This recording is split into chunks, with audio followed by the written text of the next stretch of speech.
আরব দেশগুলোতে এভাবেই ধরা হয় প্রাণীটি, যেটা সামাজিক মাধ্যমে সান্ডা নামে ভাইরাল হয়েছে।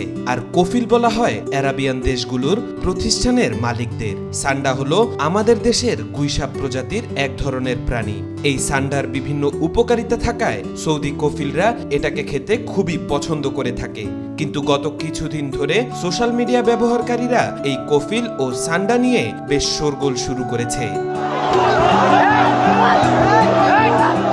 কেন উপদেষ্টা মাহফুজ আলমের বিষয় নিয়ে উঠে আসছে এই কফিল ও সান্ডার লড়াই? উপদেষ্টা মাহফুজ আলমকে অনেকেই বলে আসছেন জুলাই আন্দোলনের মাস্টারমাইন্ড। উপদেষ্টা পরিষদে যোগ দেওয়ার পর থেকেই বিভিন্ন সময়ে বিভিন্ন অযৌক্তিক মন্তব্য করে আসছেন এই মাহফুজ আলম।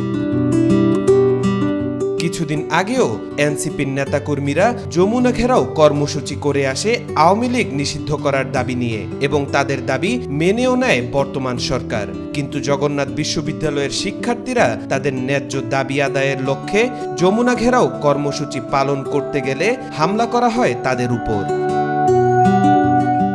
এরপর থেকেই প্রশ্ন ওঠে, কাদের প্রেসক্রিপশনে এমন বৈষম্য আবারও প্র্যাকটিস করা হচ্ছে? এ নিয়ে জবি শিক্ষার্থী ও শিক্ষকেরাও বেশ আশাহত হয়েছেন। এরই মধ্যে জবির আন্দোলনে যান মাহফুজ আলম। সেখানে তার মাথায় দূর থেকে একটি প্লাস্টিকের বোতল এসে পড়ে, যেটি প্রায় খালিই ছিল, আর এতেই হয়েছে সর্বনাশ। মাহফুজ আলম বোতল পড়াকে কেন্দ্র করে সিটি স্ক্যান করিয়েছেন বিআরবি হসপিটালে। এছাড়াও একটি অডিও ফাঁস হয় মাহফুজ আলমের, যেখানে তিনি হুমকি দিয়ে বলছেন সব শিবির কর্মীদের বহিষ্কার করে দিতে। এর আগেও তার বিভিন্ন পোস্টে শিবির বিদ্বেষী মনোভাব ফুটে উঠেছিল।